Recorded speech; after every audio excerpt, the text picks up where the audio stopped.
Hey guys, welcome back to another Book Lovers Pizza video. Today, I'm going to be reviewing The White Tiger by Aravind Adiga. This is the debut novel by Indian author Aravind Adiga, and it was published in 2008. Similarly, in that year, it also received the Man Booker Prize. Since its publication, it's been famous enough and inspiring enough to become a book that's done in the A-levels and exams internationally. The book is classified as a picaresque novel, meaning that it depicts the adventures of a young, usually roguish character who is usually of a low social class, who lives by his own wits in a corrupt society, and usually has themes of realism, satire, and comedy. There have been over 200,000 copies of The White Tiger sold internationally, and there has been a movie about it made in 2021. The protagonist and entrepreneur, Bahram Halway, narrates his life through 7 consecutive nights to the Chinese premiere at the time, Wen Jiaobao, regarding his coming to India to meet Indian entrepreneurs. In his letter, Bahram narrates how he, the son of a rickshaw puller, escaped his life of servitude to become one of the most famous and rich entrepreneurs in India. A bit of context first. In the village that Bahram lives in his childhood, it was dominated by 4 large landlords who were all given names that associated with animals. There was the stork, the raven, the buffalo, and the wild boar. To escape the hard life in his village, Bahram starts looking for jobs as a taxi driver in order to escape to New Delhi, where taxi drivers are quite important as there are a lot of them. Themes within the novel. A theme that was quite commonly shown by Adiga within the novel was the theme of corruption in India. India in the novel is separated into 2 sectors. There's the darkness and the lightness, and the light. And these are all euphemisms for the darker meanings that hide behind them. For the darkness, it represents the poverty-stricken working class and poor people of India and the hard lives that they lead, and the light signifies the higher class. This corruption is also shown through practices such as bribery and fraud that appear to be very commonplace, and it's been done by Bahram himself many times. Another theme that is constantly discussed through the novel is the idea of social mobility.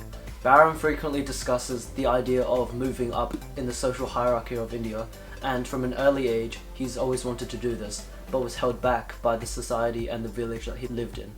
Another major theme within the book is the theme of identity. Bahram throughout his transformative journey has been given himself many names, and has been given many names by others.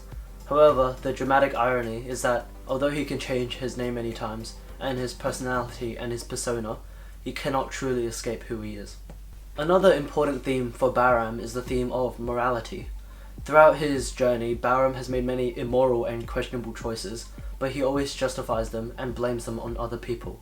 This desperation could perhaps be interpreted as an escapism for Bahram in order to escape the so-called rooster coop and move up in the social hierarchy of India. Another interesting idea within the novel is the idea of the rooster coop that he mentions. The rooster coop is a metaphor for the oppressed society of India, so the poor population who suffer from the heavy hand of those in the light. The people have been degraded to the level of animals, which shows how desperate they are, and the lack of rights that they have, and how they want to escape. So essentially, and they are roosters trapped in a coop. So, what did I like about the book? Well, I liked how the book was separated into the 7 sections, and how it was so structured but also so well written, so we as the reader have a very good understanding of Bahram's life and his feelings throughout the events that he's occurred and he's been through, and how it has affected his choices in the future as well as his guilt. Another thing that I liked about the book as well is the themes and ideas in it. As I previously mentioned, there's a lot of themes and there's a lot of ideas, and it's so text heavy and literature heavy that you can analyze the book for a lot of its devices, and it's very interesting in that sense and very fun to study. Another thing that I think the author did well is the use of quotes. Here's a quote in particular on the blurb. "Murder a man and you feel responsible for his life, possessive even. You know more about him than his father and mother. They knew his fetus, but you know his corpse." This quote is very dark and cynical, but it also reflects the mood and the atmosphere of the story well. Me personally, I do not have any quarrels with the book, but other critics do. Some critics compare this winner of the Booker Prize to other winners of the Booker Prize, and they compare its quality, and they think that this book is not as of quality than those other books.